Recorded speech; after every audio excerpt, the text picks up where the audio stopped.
And so we've seen that there was a sort of a mastery of violence and brutality by taking the essence of what made Europe the forefather of the Dark Ages, and then their children, the United States, took that inheritance and reinvested it back to pay it forward many times over through its own version of greed, white supremacy, and psychopathic violence.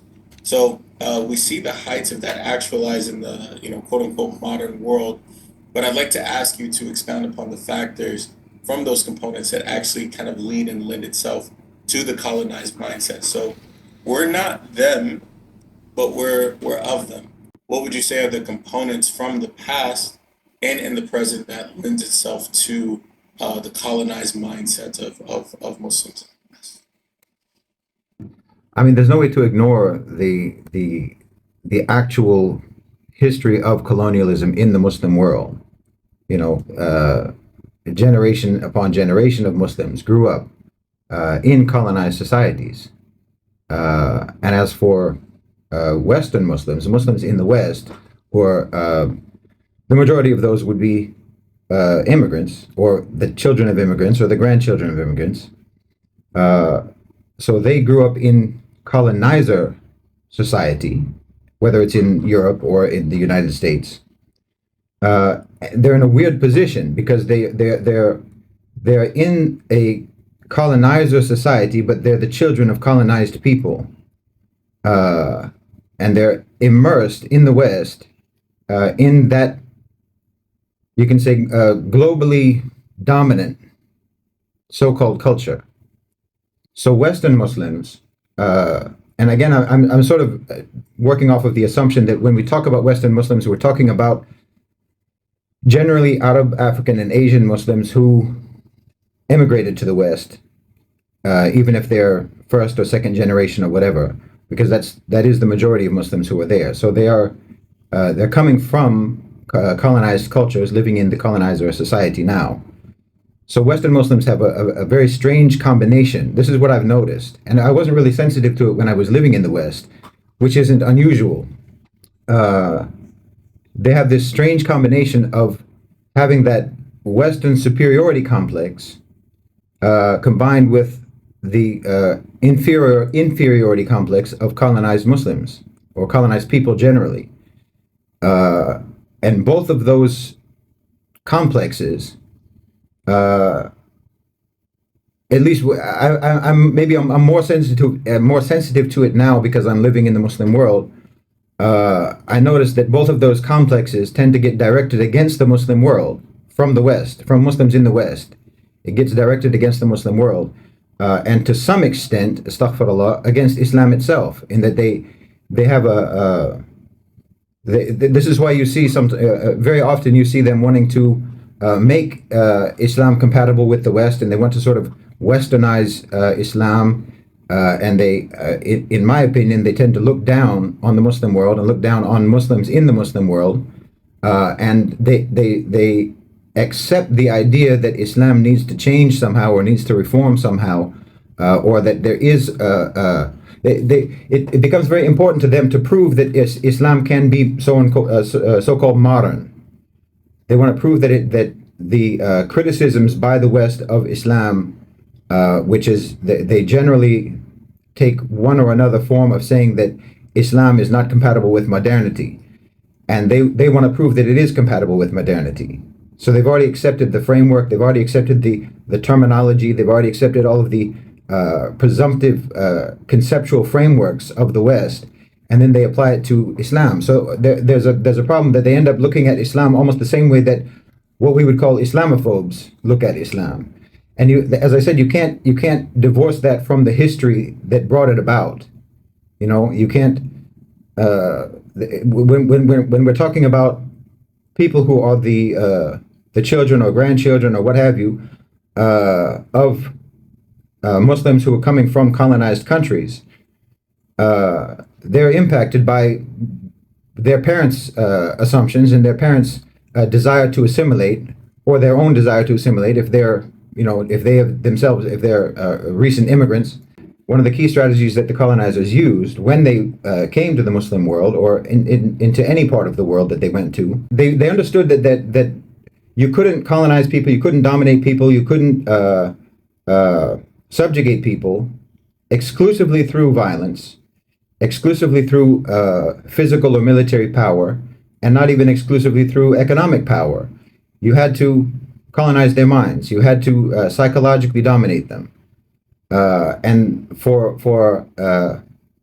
Muslims, and I think it's probably true for colonized people anywhere in the world, but it's very important for Muslims that one of the things that they tried to do with the Muslims, and successfully did to one extent or another, was to cut us off from our history, to cut us off from our traditions, to cut us off from our customs, and of course, most importantly, to cut us off from our knowledge of religion, our knowledge of Islam. In most of the Muslim countries that are non-Arab countries, like in Asia and in Africa, they alienated people from the Arabic language, so that they could cut them off from the Quran and cut them off from Islamic ilm.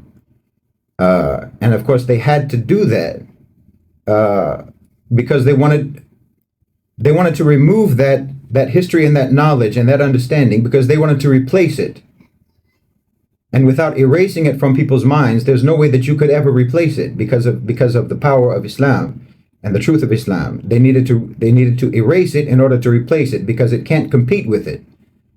So they had to try to cut us off from our knowledge of Islam, in terms of a genuine knowledge of Islam, and Islam not just being a sort of a tradition and a sort of a shallow identity or a superficial identity. And Allah subhanahu wa ta'ala tells us repeatedly to learn from history. He tells us repeatedly in the Quran to learn the stories of the people of the past. And that includes the good and the bad of history, not just the stories. I mean, when we talk about it, usually we talk about the stories of a qawm that was destroyed, so that we can learn the lesson from that. But every time we're reading the stories of the prophets and the mu'mineen of the past, that's also learning from our history, from the history of the believers, so that we can understand where we stand in the continuum of history, where we as believers stand in the continuum of history, along with the believers who followed the prophets before. That there's a continuum of history of belief. There's a continuum of believers throughout history, and when you alienate us from our knowledge of that history, then we don't know where we stand. We get disconnected from all of that. All we would learn about is their history, the colonizers' history. We would learn about their history. We would learn about their present. And that being the case, we could only imagine a future that belonged to them. It's a whole society that's based on the idea that human beings can understand reality just by explaining reality to each other. They get to explain to each other what reality is. So it's fundamentally cut off from actual truth. It's cut off from the source of truth, Allah subhanahu wa ta'ala and wahi. They've literally turned their backs on the truth, capital T, truth. And they just fabricate conjectures, because that's what they want to do. They just want theories upon theories, because they don't actually even want to live in a world where there is truth. That's at the core of individualism, if you think about it. Western individualism. It's just the sacralization of subjectivity. It's the sacralization of subjectivity. And now it's very clear when you see these people in the West now talking, when no one even talks about truth anymore. They talk about my truth and your truth. This individualization of truth and reality, as if there isn't a reality, there isn't a truth. So I mean, in terms of understanding how we got here, the history is fairly clear of colonization and how it works, and how the modus operandi of colonization. And I think that we just have we have suffered the impact of that, and we're continuing to suffer the impact of that, and trying to disentangle ourselves from it is it's a very complex task. And then as I said, it's exacerbated by the fact that Muslims who live in the West, and they were raised in the West, and they grew up in the West, and so as I say, they have to a certain extent, they have a colonizer mindset themselves, while being from historically colonized people. It's a very astute analysis. As Muslims, even as reverts ourselves, from two different, completely different tracks in how we got here. We inherit a spiritual tradition.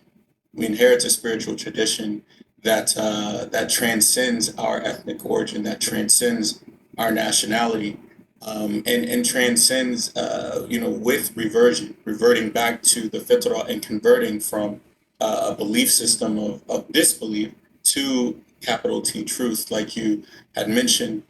Whenever we find ourselves within the fold of Islam and we become united through these bonds of Iman, it unshackles something within us, and that is a very unique path and a very unique journey. But as you astutely pointed out, from a psycho-spiritual and a spiritual sociological design, you do have these first and second generation Muslims who are the byproduct of grandparents and great grandparents, or in some instances their own parents, depending on their age, where they did come from those colonized parts of the world, and they only knew the colonizers' revisionist history, and they only understood that life can exist a certain type of way. And as you also astutely pointed out, they then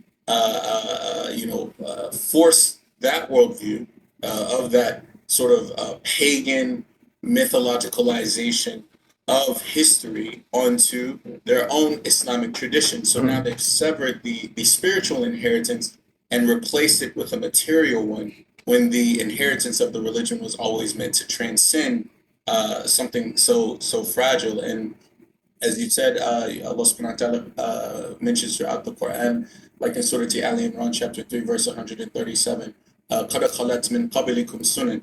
This is the way that Allah subhanahu wa ta'ala had dealt with the people who had come before. فَسِيرُوا فِي الْأَرْضِ. So travel through the earth and see the way that Allah dealt with those who denied this supreme reality. Again and again, these ayats come in the Quran for us to go and look and see what happened to all those people who came before that had that spiritual denial, kufr, essentially, that suppression of that grand reality. And when you said that, you made me think of two things, if I may add, with your permission. The first is it's the prototypical case study in the Quran of what a spiritually colonized mindset inevitably looks like. And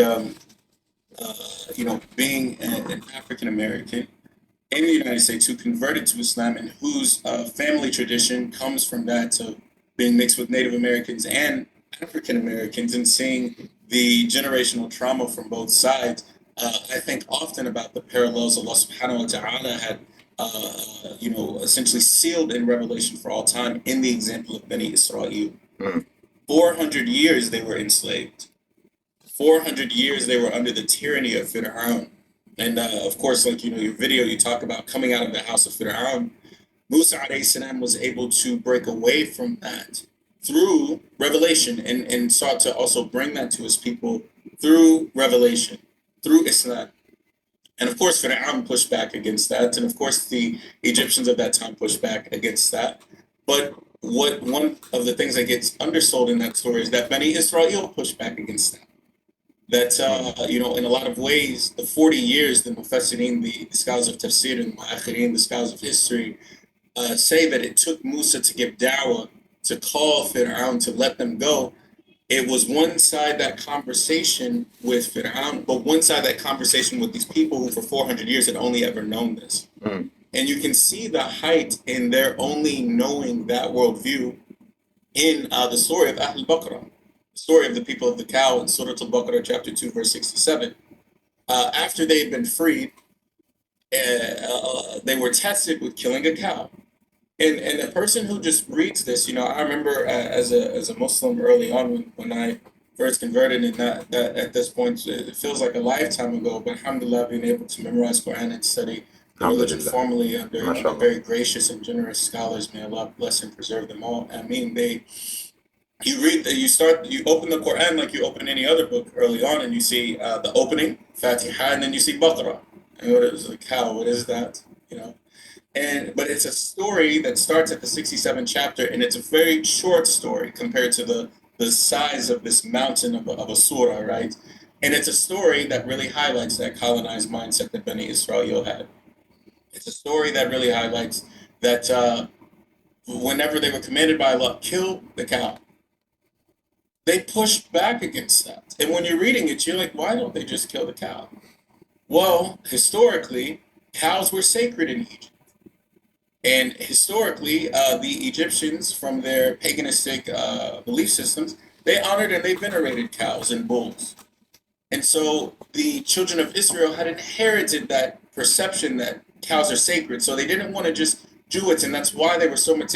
And that's also why later on, whenever they were tested, again, when Musa was receiving revelation, the first thing they turned back to was worshiping cows. Right. In Surah Taha, the 20th chapter of the Quran. So you can see how if we don't kill our proverbial cows, then the past is going to inevitably haunt our present. And it will get in the way of us actualizing our spiritual identity. So that was the first thought that I had. And the second is Allah subhanahu wa ta'ala tells us in Surah Ibrahim, chapter 14, verse number 1, أعوذ بالله من الشيطان الرجيم بسم الله الرحمن الرحيم ألف لام را كتاب أنزلناه إليك لتخرج الناس.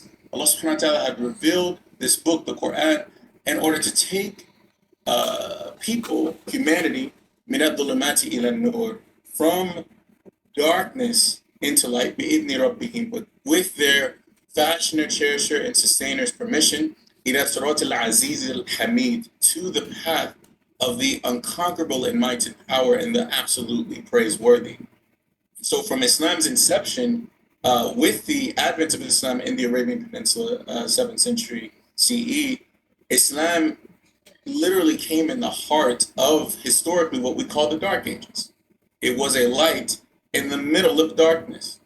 And Allah in the Quran, from start to finish, the word dhulumat is in the Quran about 23 times. Dhulama or dhulma, it's never singular, it's always plural. Yeah. Dhulumat, darknesses. And but it's always translated as darkness as if it's one, but this darkness is multifaceted, it's multi-layered, it's manifold. And there's many forms. From the Justinian plague in the 500s, because of the refusal to clean themselves, properly, to the disgusting feudal system, to the inception of that paywall of learning, long before the paywall of learning that we know today. That Dark Ages ran from 4th century CE to 11th century CE, and in the heart of that 7th century CE is when the Quran was revealed as a light to remove those layers of darknesses. And within 150 years of the advent of Islam comes the first university, comes the influence of Arabic scholarship, to the point where we see the influence of that in the West to this day, with the fact that when people reach the heights of academic achievement, they wear thobes and kufis with flattened caps, the mortarboard that the Muslims used to use to put the Quran on top of it to show that the heights of all knowledge is the word of God, as was pointed out by John Goody in his 2003 work, Islam in Europe and the Influence of Islam on Europeans, which inevitably laid the groundwork for their so-called Renaissance age. Where they stopped finally burning witches for trying to make people healthy and imprisoning thinkers like Galileo Galilei for just looking up at the sky and looking at what Allah told people to do in the Quran the entire time. So now, from that past to this present, we live in an era where the dhulumat, it looks different, but it is just as multi-layered, just as manifold, just as multifaceted as it was before, but the same light that took men and women in the desert out of layers of darkness into that light to be the forerunners of every science that we benefit from today, and created the level of genius that we cannot even replicate today, from the ulama and the muhaddithin and the way that their minds work, the huffaz, the preservers of this knowledge. Our darkness is a different strand today, but it is the byproduct of the darknesses that came before. Dr. Vivek Murphy, the United States Surgeon General, last spring, he announced a loneliness epidemic. Loneliness epidemic. He, look it up. He has an 80-plus page research paper to talk about the epidemic of loneliness in the United States. Can you imagine people in the Muslim world, people in the global South talking about feeling lonely?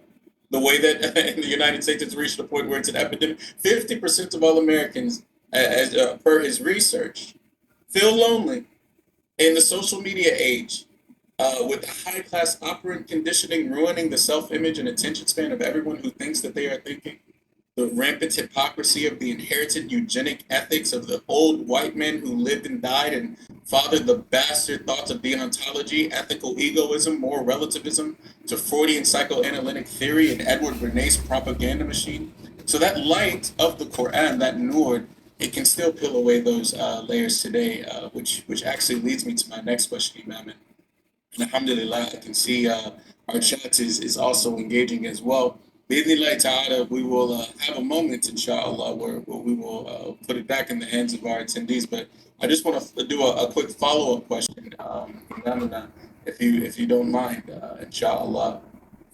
The components of that secularization and hedonism on a macro scale, being a part of what allows for the sort of colonized mindset in the world that we live in today, despite all of our advancements in modernity, is ethically, economically, and explicitly complicit to the genocide that we see happening when we ask Allah to remove that from our beloved brothers and sisters sooner than soon, faster than fast, with ease upon ease. Allahumma ameen. So on a macro scale, that secular, hedonistic, colonized mindset has allowed for people to be desensitized to the point where we find ourselves here today.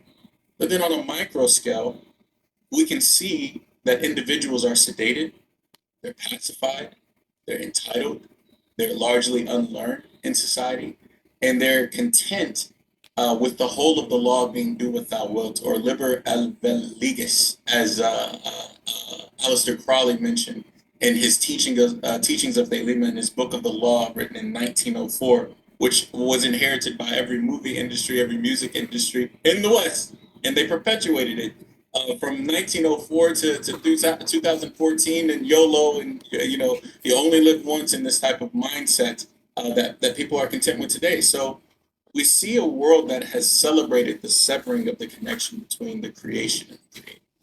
So I want to ask you, Ustadhana, from your perspective, what would you say are those key components that reinforce secularization and hedonism?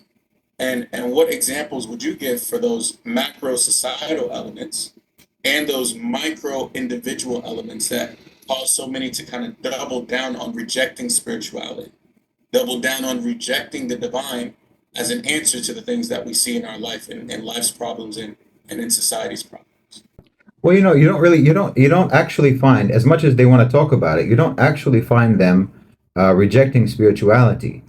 They reject wahi, very specifically. They reject wahi, they reject any rules being dictated to them by Allah subhanahu wa ta'ala, by their creator.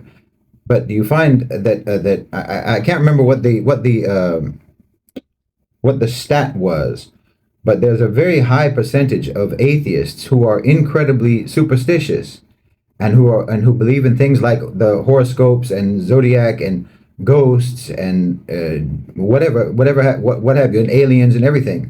They believe in all sorts of strange, psychic powers and whatnot, tarot cards and what have you, Ouija boards, everything.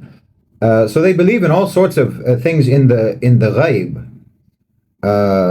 And even you see how they talk, the transgender types who say, I feel like a woman in a man's body, or I feel like a man in a woman's body, means my soul.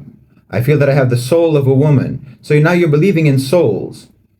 So you still incorporate the language of religion, and you still incorporate the language of spirituality and spiritual concepts, but you just don't want there to be any rules. You want it to be, as I said, everything is subjective. You have sacralized individual subjectivity. So it's no wonder you're lonely. It's no wonder.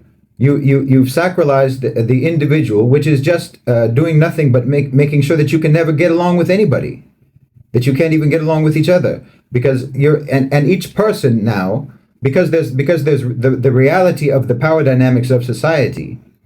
Some subjectivities are more influential than others, but you'll still have your own, and you still, as an individual, you're still going to hold on to your own. But then you're just like a pinball machine, bouncing from one subjectivity to another in the society that's influential while still trying to hold on to your own. And there's no universal, there's no standard, there's no uniform version of reality, there's no uniform truth. As I said, there's no truth with a capital T. It's everyone's their own individual truth. But your own individual truth, in terms of its power and in terms of your ability to rely upon it and to hold on to it, depends upon your own standing in society. Because this is where you get into what's the real core of the problem, which is slavery to the creation instead of slavery to the creator. So when it's and this is the whole point. This goes back again to what they had to do with colonization. They had to make us they had to cut us off from our understanding of religion, so that essentially so that they could cut us off from Allah subhanahu wa ta'ala, so that they could replace Allah with themselves. The colonizers could replace Allah to explain reality to us, to explain where we belong in society, what the world means, what it's for, what's the purpose of life, what's our role in society, meaning what's our role vis-a-vis the authorities, vis-a-vis the officials, vis-a-vis the colonizers, our slavery position towards them, our enslavement, our servitude to the colonizers. So when you are in slavery to the creator, obviously this is empowering. This is empowering for you, because no one can tell you what to do except Allah subhanahu wa ta'ala. La ilaha illallah it's been mentioned many times, is a revolutionary statement, that no one has authority over any individual except Allah subhanahu wa ta'ala, and that from the king to the peasant, everyone has to obey Allah subhanahu wa ta'ala. But when you're in slavery, obviously, when you're in slavery to the creation, to anyone among creation, this is profoundly disempowering. So it leaves you completely lost. Like I said, you're battered in the West. If you're just a normal average person, you're not a mover and shaker. You know, you're not someone who decides what the narrative is. You're someone who's subjected to the popular narrative, whatever the popular narrative may be, for whatever basically monetary reason that narrative is popular, is made popular, is forced upon the population. The fabrication or manufacture of the consent, or the manufacture of the popularity of a position, is almost exclusively and always for monetary reasons. And you're subjected to that. Like I said, like a ball in a pinball machine. You're just battered from one subjectivity to another, one version of reality to another, one version of reality and one version of morality. That is determined for you while you're telling yourself what an individual you are. But you don't actually you don't actually get to decide even what you believe in. And in that anarchy, in that chaos of a society, so-called, the only thing that an individual has left is to service their own desires and their own whims, and that's their only source of relief. That's the only source of gratification, because they have been again cut off from any understanding of actually what's the purpose of life, what's the purpose of their life, and what the truth is. They have adopted, again, as I've talked about in all of the, I think I've pretty much talked about it in all of the Quranic psychological decolonization videos so far, when I talk about the origins of the West's particular brand of kufr, with regards especially to their violence, and it manifests so much in materialism and the competition for material resources, and that is essentially exclusively the primary function of life, to acquire and accumulate material resources, and whatever means you use to achieve that, those are by definition good, and by definition right, and that's actually the only truth, is that whatever enables you to accumulate material resources, then that is a true thing and a good thing and a right thing and a moral thing, and the only wrong or immoral thing basically is to be poor. This ends up being both on a micro level and on a macro level. I don't really make a difference, because the society on a large scale, like, okay, say we were talking earlier, you and I, about the system in the West, the economic system and the ruling system in the West is like a plutocracy, means rule by the rich. But the truth is that they never had anything else in the West. This isn't something new in America or in Europe or wherever else. The truth is they never had anything else but rule by the rich. The situation in the West hasn't deteriorated. You know, it hasn't gone down. It's not that they once had some other form of government or some other form of rule. It's always been ruled by the rich. They haven't devolved. They just never evolved.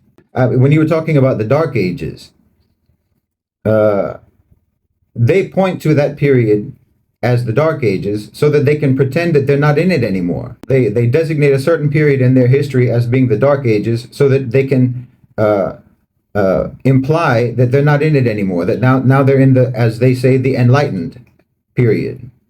But I don't see any evidence of that. You know, the West is a plutocracy. It's ruled by the rich, and that's not actually something that's unique. It's not particularly unique to the West that there is rule by the rich. It's not that, as I said, it's not that they had a so-called democratic system or rule by the, of, for, and by the people and so on. And then it has now devolved because of what I talk about, the owners and controllers of global financialized capital and so on. It hasn't devolved. It hasn't deteriorated. The only thing that has deteriorated is the facade of democracy, the charade of democracy, because that's all it ever was. You know, when I talk about the owners and controllers of global financialized capital, I talk about in the context of Ahl al-Hal wal-Aqd, because the reality is that there never was any other ruling system in the West, but there's also never really been any other ruling system anywhere, ever, in any country, in any society, even in the Muslim world. The rich have disproportionate power, and they always have and they always will, and there's no way around that. But the unique thing about the West is that they pretend otherwise, and they mislead their own people into believing that this isn't the ruling system in their countries, that the rich, that rule by the rich is not the system that they have. They pretend and they mislead their people into believing that. But rule by the rich in and of itself isn't a bad thing or a corrupt system, as long as you have some sort of regulation and responsibility that is imposed and enforced upon whoever is making decisions in the society. But in order to do that, you have to actually acknowledge that that is your system. You have to acknowledge the reality of the disproportionate power that the wealthy have. You have to recognize and acknowledge that this is the reality of your society. And when you pretend that that ruling system is somehow, that the ruling system in your society is somehow separate or partitioned off from the richest and most influential people in your society, and you pretend that you have a democratic system of, for, and by the people, well, that's just a smokescreen. It's just a smokescreen which ensures that the rich and the powerful will not ever be regulated and will not ever be held responsible for anything, because officially they aren't your rulers. So you get to hold some bureaucrat accountable, some elected, paid politician, who come, as I've said, he comes from the private sector, and the means of punishment against him, or the method of punishment against him, is to just send him right back to the private sector, which is who he worked for in the first place. But for Muslims, we don't do it this way. We don't think this way. We don't operate this way. We understand how power works, and we've understand from the beginning that the wealthy do have more power than the rest of us. So there's no charade, there's no pretense in our thinking. But the overall ruling system in Muslim society still remains Islam. The ruling system in Muslim society, I'll say it again, remains Islam, regardless of what government system we may have, and regardless of the fact that the upper class do have disproportionate power. They're still Muslims. The upper class in the Muslim world are still Muslims, and they can be held to account to one degree or another within the society, and there can be regulations and responsibilities of one form or another imposed upon them by the society, simply in terms of the respect and the honor that they have or do not have in the society, in terms of what the society bestows upon them and how they see them. That's a strong element in the Muslim world. To have the respect of your peers, to have the respect of the society, to have legitimacy and credibility within the society. And their power is based on their legitimacy and their credibility with the people. That's a real thing.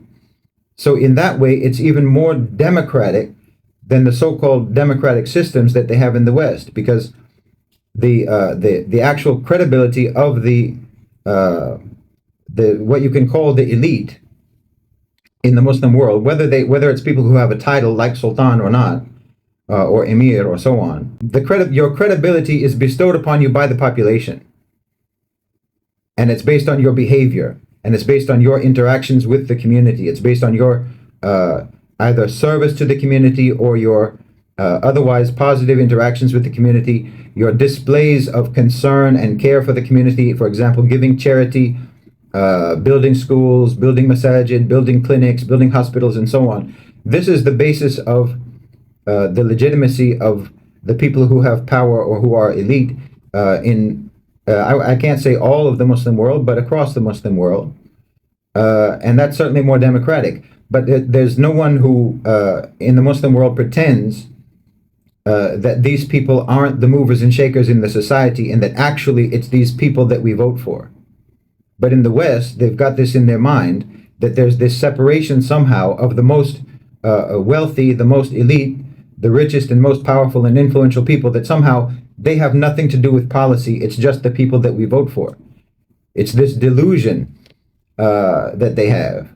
They never left the Dark Ages. They've been in the Dark Ages. They're still in the Dark Ages. And the only way that they could ever get out of the Dark Ages is by accepting Islam. Yeah, there's an unfortunate redefining of what associationism, divine associationism, is in our time, specifically by colonized Muslims who have sort of reduced the components of shirk to what they understand the religious institutions that are antithetical to Islam are. But it doesn't stop with just the separation of church and state.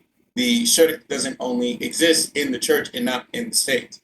And you can see that through the rule of the West, which is plutocracy through corporatocracy.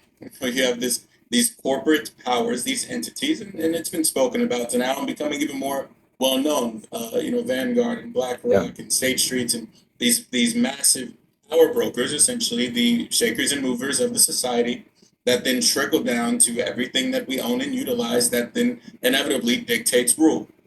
But because it's not seen as a religion, although it is the religion of money, it is the religion of power, it is, as you also pointed out, these people have essentially put themselves in a position where they want to be seen in an authoritative state the way that only Allah can be seen. Hence the revolutionary statements of La ilaha illallah. You can't be that for yourself. You can't do that to yourself. And even earlier when you talked about this individualization of truth, this notion that if we just talk enough, eventually we'll figure out the truth, like Minnow Square, like just use the Socratic method and just kind of babble at each other, where we will lower the ceiling of knowledge to the floor of what we get, and then we will make that the new ceiling. This is a form of shirk. But again, we've, as an ummah, by inheriting that colonized mindset of separation of church and state, so if it's church, it's shirk. But if it's state, then it's something else.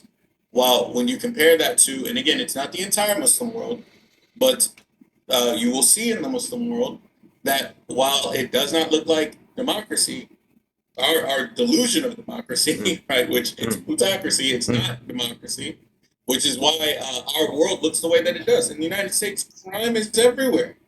Every 8 seconds, a woman is sexually assaulted. As an African American, I'm 3 times more likely to be shot and killed if I'm pulled over by a cop for speeding or for any traffic violation. I have a 3 times more likely chance of being killed by a police officer and enforcer of authority just because of my skin color, not for any other reason. What type of democracy is that? My people make up 13% of the society. Why is it that I have even though we only make up a little over 1/10 of the society, Why is it that the likelihood of me being in prison, me being homeless, me being a felony, me having all these disadvantages is multiplied if this is something that's supposed to be for the people and if the ruling class has the best interest in mind? Now, does racism not exist elsewhere? No, but we can't say, yeah, but in the Muslim world, scholars get locked up. But in the Muslim world, da, da, da, da. It's like, well, you can't take your jaded perspective sitting in a society that's so corrupted at every level of rule and every level of social service, and then not see, well, in the Muslim world, crime does not exist like this. And you cannot say crime doesn't exist like this because people are suppressed and oppressed.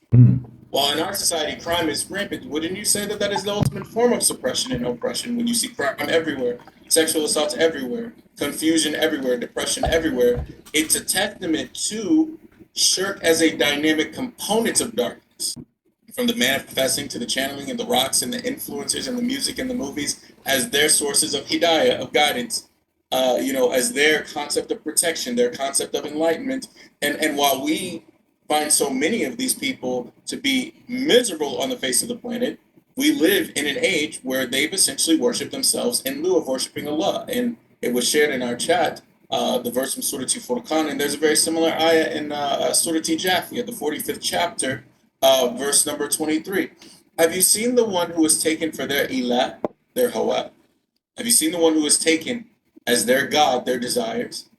Allah subhanahu wa ta'ala, knowing this about them, they were led astray. Adallahu Allahu ala ilm. They were led astray by Allah because of so they've taken their knowledge and then used all of the things that they should be knowing to know Allah, to know other than Allah. So there's a khatam, there's a seal on their hearing, on their heart, on their sight.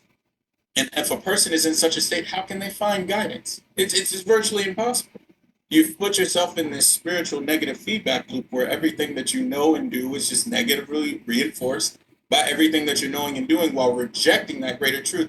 It's such a pure, potent, it's like spiritual heroin, but shirk on steroids, and it's terrifying in a lot of ways. And we ask Allah subhanahu wa ta'ala to give us the success, in seeing that within ourselves. I do have one more question for Ustad, but I've talked enough, and we've heard a lot from our Ustad. So I want to take a moment with your. I just want to say one thing.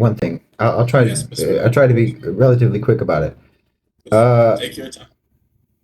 The whole supposed separation of church and state that occurred in the West doesn't have the meaning that people ascribe to it. There wasn't there. All it was determining who's going to be the boss. That's all. But the basis upon which decisions were made remained the same.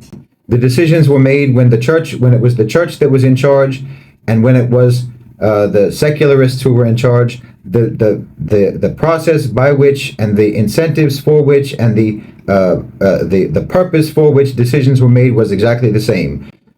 Acquisition of material resources. It was materialistic when the church was the boss, and it's materialistic when the king is the boss. And it's materialistic when the church was the boss, and it's materialistic when the oligarchs are the boss. There's no change. There's been no evolution. All of these partitions that they put in their historical so-called development is fabrication. There is no change. You haven't changed from all the way back then until now. And if you want to talk about what they have, you can say what they have is a theocracy. It just depends on who they say God is. They say that God is, Elon Musk or Bill Gates or Mark Zuckerberg or whoever. That's God because that's Taghut. It's the one who decides what reality is and what your role in reality is, and they're the ones who can explain reality to you and what the purpose of life is and so on, as I said.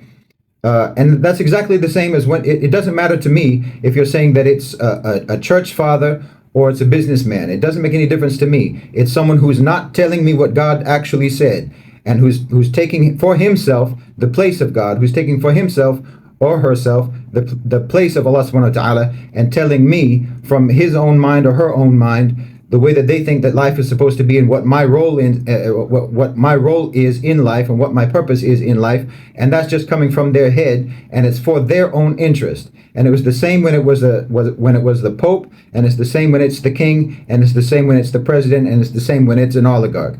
It's always the same. It's just as I said, when you go from just like in the ayah, you're taking your desires, but in this case you're taking it's the one who has the most power in society, who their desires become the god of the entire society, that everyone has to follow that.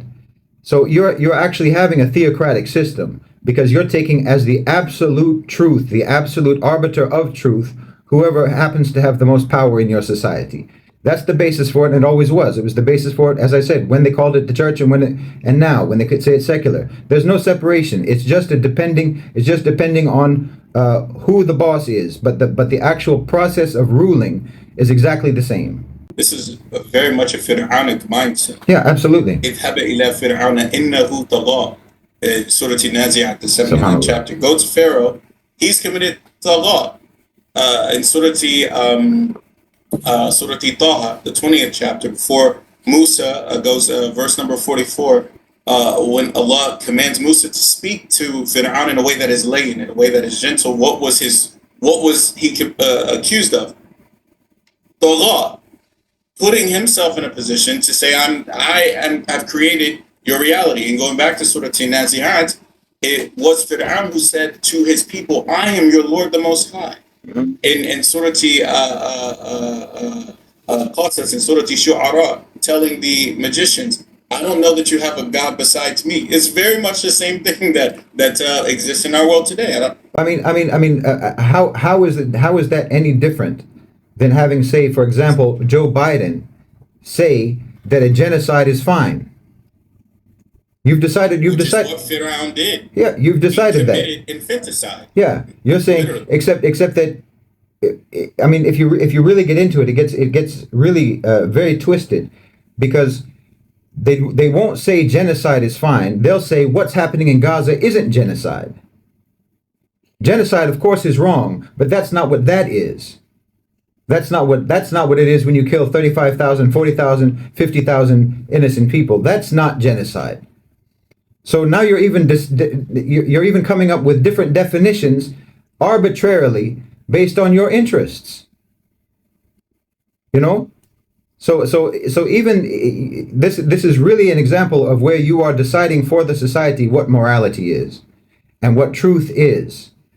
That everyone can see with their own eyes what's happening, and everyone can feel with their own hearts when they see with their own eyes what's happening. And then the Rabb of your society tells you, no, it's fine. No, it's all fine. All of this, what you think is wrong, isn't wrong. It's not what you think it is. I'm deciding for you what the truth is. I'm deciding for you what reality is, because you don't know. How is that not pretending that you're God? How? I mean, this is what I mean. This is the same as Biden is. It may as well be the Pope, or as I said, there's no change in these people. There's no change whatsoever. And this is why I'm saying we have to look at them not according to the way that they define themselves and the way that they tell us about their history, but telling us, oh, we had a dark ages, but then we had this great enlightenment, and now we have this, and then we had the separation of church and state, and then it was this, all of these changes were made. No, nothing changed. You never changed. Nothing changed about you. These are all things that you tell yourselves about yourselves, because you lie to yourself about your society, just like you lie about your democracy, and you lie about who actually has control in society. We don't do that. We understand your society, and we understand our society, because we don't lie to ourselves. And we understand your society because we don't lie to ourselves about you the way that you lie to yourselves about yourselves. You know?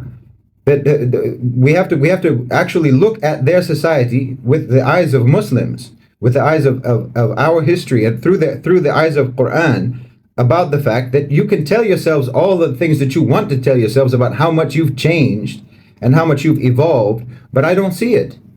You're exactly the same as you've ever been. To be honest, and this is why we need Quranic decolonization. Absolutely. Because Allah tells us this in the Quran, but through a colonized mindset, we've reframed these stories in the Quran and these lessons in the Quran as just something from a different time, and it's not telling us about a reality that we are quite literally living in right now.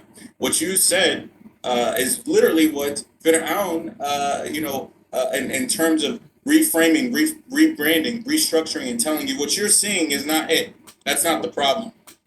In Surah Al-Ghafir, the 40th chapter of the Quran, Fir'aun is calling to his people saying, let me kill Musa. I'm afraid he's going to change your religion and that he's going to spread fasad in the earth. Musa's the problem. Musa is the issue, not you, Fir'aun. So you want to make sure that Musa doesn't change the religion and cause corruption in the land while you are literally slaughtering infants. And you are literally seizing the women and enslaving the men. But Musa is the problem. The person who's telling you, free these people now, he's the problem. Is that not Islamophobia in a nutshell? Critical thinking has been completely evaporated because you have taken influencers as your Nebi. You've taken them as your prophet, as the one who gives you the news of what is right. You take their risala, you take their message. One of the first things that the colonizers did was to try to take away our access to the Quran. They took by very practically speaking, taking away our understanding of Arabic. And making everybody use their own alphabets or their alphabet, the English alphabet. For example, in Malaysia, they used to write in Arabic script. In Turkey, they used to write in Arabic script. In Somalia, they used to write in Arabic script, and on and on and on.